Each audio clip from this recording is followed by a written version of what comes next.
আসসালামু আলাইকুম রহমতুল্লাহ বরকাতু। সর্বপ্রথমে ভারতের দ্বিতীয় মুসলিম তীর্থভূমি ফুরফুরা দরবার শরীফ মুজাদ্দেদিয়া অনাথ ফাউন্ডেশনের তরফ থেকে জাতি ধর্ম বর্ণ নির্বিশেষে সকলকে আগাম ঈদের শুভেচ্ছা ও মুবারকবাদ জানাচ্ছি।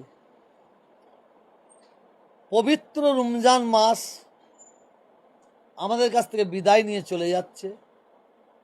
এই মাসটা হচ্ছে আল্লাহর রহমতের মাস, আল্লাহর দয়ার মাস, মাগফিরাতের মাস। আজকে 29 রোজায় আমরা ঢুকেছি। 29 রোজায় আশা করা যায় চাঁদের হিসাব ধরে সম্ভাবনা ইনশাআল্লাহ আমরা শনিবারে ঈদের নামাজ আদায় করব ইনশাআল্লাহ। এই পবিত্র রমজান মাস যদি আল্লাহ আমাদের হায়াতে রাখেন, এই মাসকে আমরা আগামী বছরে ফিরে পাব। আল্লাহ তাআলার দরবারে এই পবিত্র রমজান মাসে দোয়া চাই, আল্লাহ তাআলা যেন আমাদের সকলের রোজাকে কবুল করে নেন, ইফতারকে, সেহরিকে, তারাবির নামাজকে যেন আল্লাহ কবুল করে নেন। আর এই পবিত্র রমজান মাসের রোজার ওসিলায় আল্লাহ তাআলা যেন আমাদের সকলের জীবনের গুনাহগুলোকে মাফ করে দেন। আমার রসুল পাকের প্রত্যেকটা উম্মতিকে যেন আল্লাহ মাফ করে দেন।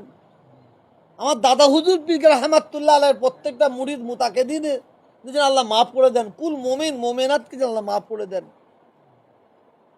আজকে 29 রোজায় আল্লাহ তাআলার দরবারে দোয়া চাই, আল্লাহ সারা বিশ্বের মুসলমানকে যেন হেফাজত করেন। প্যালেস্তাইনের মুসলমান, ফিলিস্তিনের মুসলমানদের যেন আল্লাহ হেফাজত করেন। ইরাকের মুসলমান, খাস করে ইরানের মুসলমানকে যেন আল্লাহ হেফাজত করেন। ভারতবর্ষের মুসলমানদের যেন আল্লাহ হেফাজত করেন। সারা বিশ্বের মানুষকে যেন আল্লাহ হেফাজত করেন। বিশেষ করে এই ভারতে আমরা হিন্দু, মুসলমান, শিখ, ইসাই বসবাস করি।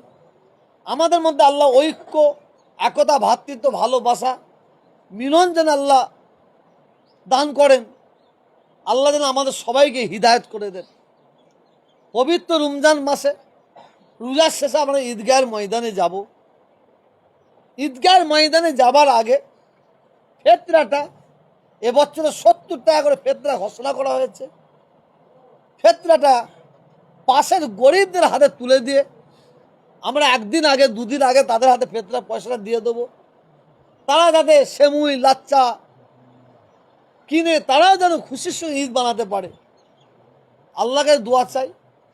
এরপরে যেটা বলতে চাইছি, এই পবিত্র ঈদকে নিয়ে একদল মুসলমান, এরা নামে মুসলমান, এরা মুসলমান নামে মুসলমানদের কলঙ্ক, মুসলমানদের দুশ্মন, ইসলামের দুশ্মন, কুরআন হাদিসের দুশ্মন বলে আমি মনে করি।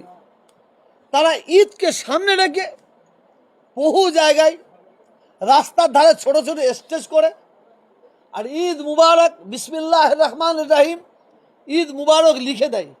আর দুদিকে ডিজে দিয়ে গান বাজনা চালায়, ড্যান্স করে। আমি প্রত্যেকটা মৌলানা সাহেব, ইমাম সাহেব, মুফতি সাহেব, প্রত্যেকটা ইসলাম দরদি ভাইদের বলবো, আপনারা এদের বিরুদ্ধে রুখে দাঁড়ান, এদের বুঝিয়ে বলুন এই ধরনের কাজ শরীয়তের বিরুদ্ধে, অতএব করা যাবে না। যারা এই ধরনের কাজ করে তারা মুসলমান। এই ধরনের মুসলমানদের মায়ের পেটে মরে যাওয়া দরকার ছিল। এরা মায়ের পেটে মরে গেলে ইসলামের এত ক্ষতি হতো না। এরা মুসলমান নামে মুসলমানদের দুশ্মন, অতএব বেশরিয়তি কাজ করবেন না। আল্লাহ তাআলা দেবে দোয়া চাই, আল্লাহ তাআলা যেন আমাদের সকলকে শরীয়ত অনুযায়ী, দিন অনুযায়ী, আমরা রসুলের উম্মত অনুযায়ী যেন আল্লাহ চলার তৌফিক দান করেন।